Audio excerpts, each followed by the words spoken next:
Will my child ever blend in with peers?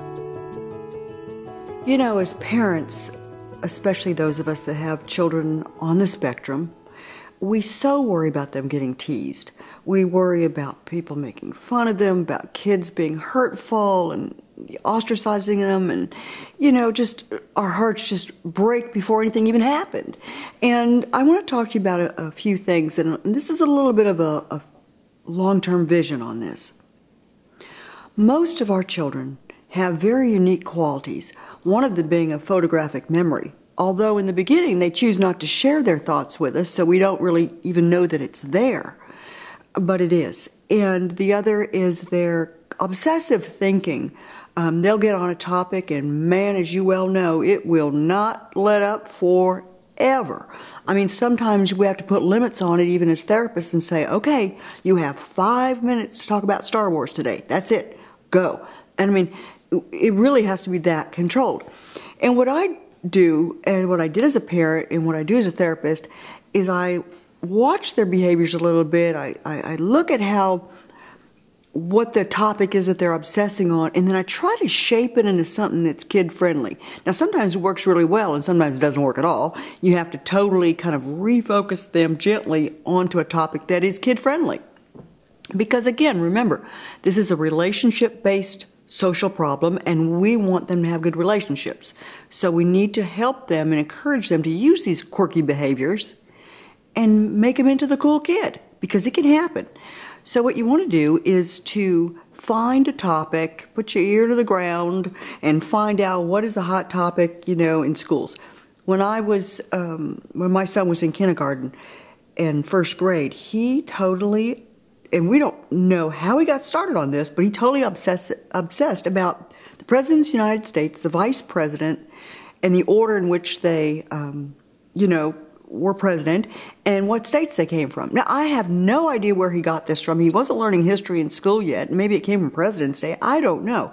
But all of a sudden, he started reciting all these presidents' names, and he could do them in order. He could do them backwards, sideways, and we were like, of course, as a parent, you're really proud of him. You're thinking, dang, this guy is so brilliant, and what a memory and all of this. And then I realized, oh, wait a second, this is getting a little bit out of hand, because he would try to share it with his friends, and the first go around, they thought it was, pretty cool, but after that, it was like, enough about George Washington, okay?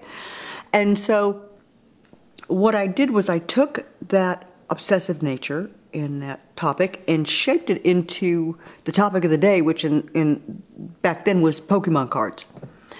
And I used to give him the Pokemon cards on his token economy system as a reward for whatever, good behavior. He did this, got this done, and he got a Pokemon card.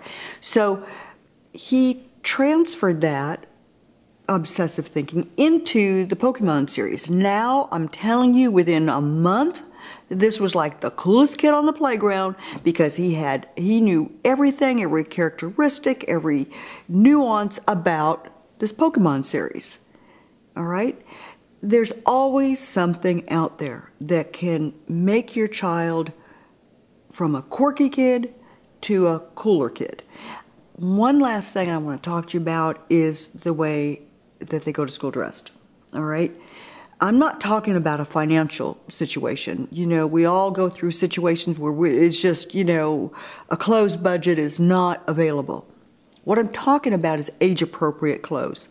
Time and time and time again, I've had parents sending their first graders, kindergartens, second grade, fourth grade even, the whole thing, in the same sweatpants with, the elastic waistband and the elastic bottoms on their ankles, and Velcro shoes, and they dress them like a 3-year-old, and they're studying to school with their peers who are in jeans and tennis shoes and regular t-shirts and all of this.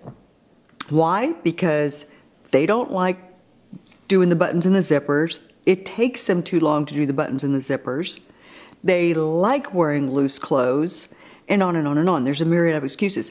And I wouldn't even bring this up if I hadn't run into it so many times. Okay? You cannot have your child singled out because they look like a dork. All right? Plain and simple. You need to kind of get them in the mainstream look a little bit, act as if for a while. And if you have trouble with zippers and such and they're slow, then practice it at home. You know, give them a reward for getting it done. It's just a matter of motivation. As long as they don't have to do it, they won't do it. Plain and simple. Plain and simple. So again, remember, patience, hope, and faith.